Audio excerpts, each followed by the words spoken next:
อั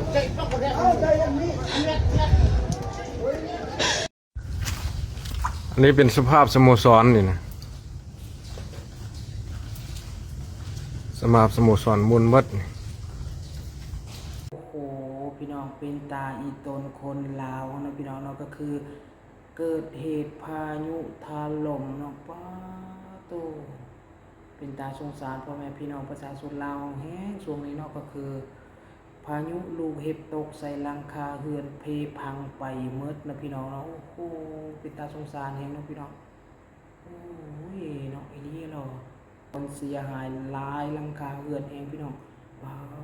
โตเนาะก็คือดังคนเดียวก็จะเอาคลิปมาแปะไว้ให้เบิ่งนะพี่น้องเนาะป้าโตเกิดมา20 กว่าปีหาก็เห็นนี่เนาะพี่น้องเนาะคือเมื่อก่อนก็จะเห็นข่าวแต่ว่าอันก็บ่เคยได้เห็นตัวจริงเนาะพี่น้องแต่เห็นในคลิปนี่แหละแต่เมื่อก่อนก็สิมีอยู่เนาะพี่น้องมันจะเป็นเล็กๆน้อยๆนะพี่น้องเนาะเล็กๆน้อยๆแต่ว่าจะมีบ่แม่นช่วงนี้เด้อพี่น้องช่วงยามฝนเนาะแต่ในช่วงเดือน3เดือน4เนาะพี่น้องเนาะซึ่งมันเข้าฤดูร้อนแต่ว่าอันนี้น่าจะแม่นพายุฤดูร้อนเนาะพี่น้องเนาะตกใส่เฮือนเนาะบางพื้นที่โอ้โหบ่จักรถนะพี่น้องนะเสียหายบ่จักรถบ่จักหลังคาเฮือนตรงเนาะบ่อยากจะเชื่อว่าประเทศลาวเฮาก็สิมีแบบนี้นะพี่น้องเนาะเคยเห็นแต่ต่างประเทศเป็นกำปั้นตกขนาดล่าสุดนี่เห็นอยู่ประเทศลาวเฮาแล้วพี่น้องโอ้โลกเกิดอีหยังขึ้นนะพี่น้องเนาะอีหยังบ่เคยเห็นก็สิเห็นแล้วบัดนี้โอ้ประเทศลาวเฮาเนาะก็คือรถคนนะพี่น้องเบิ่งบางคนเขาก็บ่จักห้องบ่จักให้นะพี่น้องเนาะคนใจบ่เข้มแข็งพอปานใดนี่ให้นำไปเลยนะพี่น้องเนาะเฮือนเขาเจ้าหั่นนะบางคนเขาก็ให้เป็นตาสงสารแฮงนะพี่น้องเนาะก็คือเข้าใจเลยนะพี่น้องเฮือนกว่าสิเฮ็ดมาได้หลังคาหยังโอ้ข้าวยากมากแพงในยุคนี้พี่น้องราคาน้ำมันแพงป้าตัวมาเจอปัญหาต้องได้มุงหลังคาใหม่นะพี่น้องบ่ว่าจะเป็นกระเบื้องบ่ว่าจะเป็นเลดบ่ว่าจะเป็นอีหยังก็ยาหลังคานะพี่น้องทะลุหมดเลยนะพี่น้องป้าตัวธรรมศาสตร์ลงโทษแล้วพี่น้องขอให้ผ่านวิกฤตช่วงนี้ไปให้ได้นะพี่น้องเนาะโอ้คนลาวเนาะ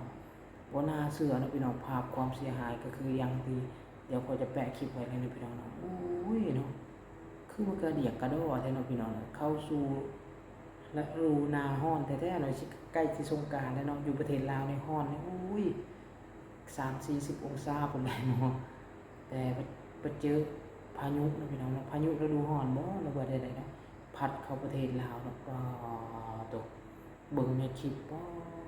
โอ้ยน้องพี่น้องบ่ฮู้สิเว้าคำใดเลยพี่น้องเอ้ยโอ้โหหมดคำสิเว้าเลยพี่น้องพ่อแม่ประชาชนเนาะแต่บ่ได้แม่นทางบ้านเขาเนาะพี่น้องเนาะทางบ้านก็ในปกตินะพี่น้องเนาะบ่มีพายุบ่มีหยังจะมีแต่ยามช่วงเฮ็ดไร่เฮ็ดนาเลยพี่น้องหน้าฝนอุ้ยลมแทบจะเอาหลังคาเทียงไปเลยนะพี่น้องเนาะแทบจะเอาหลังคาเทียงไปแต่ก็ยังเอาไปบ่ได้ต้นหมอกต้นไม้ต้นไรบ่ดีนี่ล้มตะพืชนะพี่น้องแต่ยุคนี้เนาะโอ้บ่น่าเชื่อว่าประเทศลาวสิมีแบบนี้คือกันเนาะทุกคนป้อเหลือจะเชื่อพี่น้องเบิ่งลูกเห็บนะพี่น้องเนาะซ้ำนี่ไปเลยเนาะวันนี้นะพี่น้องเกือบซ้ำกำปั้นรถกำปั้นเนาะพี่น้องเนาะโอ้จักสิเทียบใช่จังไดเนาะก็คือเป็นก้อนสีขาวๆนะพี่น้องตกใส่คือว่าก็หัวแตกแน่นอนนะพี่น้องคนเบิ่งป้อตกอันนี้เนาะเป็นตาย่านให้พี่น้องเวลามันลงมาปุ๊บว่าโอ้โหมาจากกระเบื้องมาจากลูกเห็บตกนะพี่น้องมาเห็บบ่นะเขาเอิ้นไม่มากอีหยังนะพี่น้องโอ้โหเป็นหยังเนาะมันอยู่ทั้งเทิงมันเย็นโพดบ่เลยมันหล่นเป็นน้ำก้อนลงมาเลยนะพี่น้องเนาะหล่นเป็นน้ำก้อนลงมาปัวปอเหลือเชื่อเลยประเทศลาวนะพี่น้องอยู่ที่เวียงจันทน์นะพี่น้องเนาะโอ้ขอแสดงความเสียใจไปยังพ่อแม่ประชาชนที่ได้รับผลกระทบนะพี่น้องเนาะโอ้บ่ฮู้ว่าหมดประเทศหมดแข่งเวียงจันทน์บ่หรือว่าเป็นบางพื้นที่นะพี่น้องเนาะน่าจะเป็นบางพื้นที่เนาะก็อยากจะเสือบ่ฮู้สิว่าคำใดนะพี่น้องเนาะเกิดมา 20ปลายปีแล้วหาก็เห็นเมื่อก่อนก็สิเห็นแต่ลูก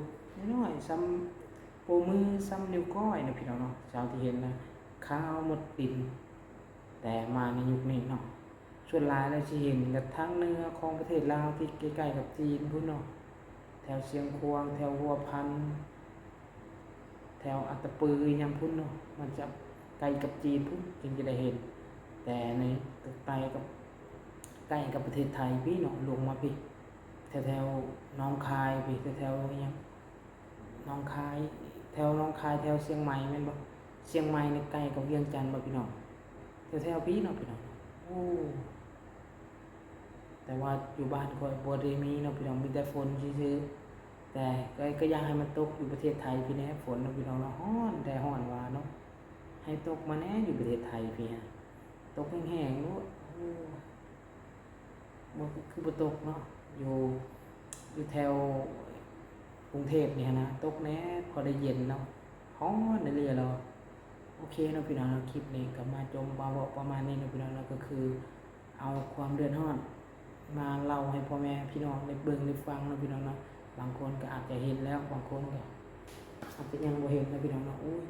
ขี้เกียจพี่น้องขี้เกียจมาแต่ใช้ลูกขี้เกียจน้อยเนี่ยมาไต่ไว้โอ้ยโอเคนะพี่น้องนะคลิปนี้ก็สิจบประมาณนี้นะพี่น้องนะบ่ฮู้สิเว้าจังไดนะพี่น้องก็คือเกิดมาหลาย20กว่าปียังบ่เคยพบบ่เคยเห็นลูกเห็บตกใส่หลังคาเรือนและเพพังไปหมดเนาะบ่เคยเห็นเลยเนาะบ่ฮู้ว่าแต่พ่อแต่แม่เคยมีบ่แต่ว่ามายุคนี้เนาะเราได้เห็นคือเห็นก็เห็นตามสื่อโซเชียลแล้วพี่น้องเอ้ยบ่ได้เห็นตัวจริงเนาะเพราะว่า1เราก็อยู่ประเทศไทยเนาะพี่น้องและอีกอย่างก็มันก็บ่ได้เกิดแถวบ้านเฮาเนาะพี่น้องบ่ได้เกิดแถวบ้านข้อยเนาะบ้านข้อยอยู่ที่สวรรณเขตนะพี่น้องเนาะอยู่แขวงสวรรณเขตบ่แม่นแขวงเวียงจันทน์เนาะก็เลยบ่ได้รับผลกระทบแต่ก็น่าเห็นใจคนที่ได้รับผลกระทบเนาะพี่น้องเนาะถึงจะบ่แม่นแขวงเฮาแต่ก็คนลาวด้วยกันมนุษย์ด้วยกันเนาะพี่น้องเนาะถึงว่าประเทศใดก็อย่าเนาะข้อยนี่จะนึกถึงเสมอว่าถึงจะบ่แม่นประเทศเฮาประเทศใดก็อย่าเนาะพี่น้องเขาก็คือมนุษย์ตาดำๆคือเฮาเนาะก็คือคนคือกันเนาะแต่ความคิดของข้อยจะเป็นแบบนี้เนาะพี่น้องเนาะถ้าเราเห็นแล้วก็สงสารหมดเนาะว่าจะเป็นคนประเทศใดก็อย่าเนาะพี่น้องถ้าเป็นคนคือเฮาแล้วก็เฮ็ดบ่ลงคือกันเนาะพี่น้องเนาะสมน้ำหน้าบ่ลงคือกันเนาะใดที่สมน้ำหน้าได้ก็สมน้ำหน้าไปเนาะแต่สำหรับข้อยแล้วบ่มีทางเนาะพี่น้องเนาะก็คือเห็นอกเห็นใจคนยากลำบากเนาะพี่น้องโอเคเนาะคลิปนี้ก็สิจบประมาณนี้เนาะกราบขอบคุณและขอบใจทุกๆคนที่เข้ามาเบิ่งคลิปข้อยเนาะพี่น้องเนาะบ๊ายบายพี่น้อง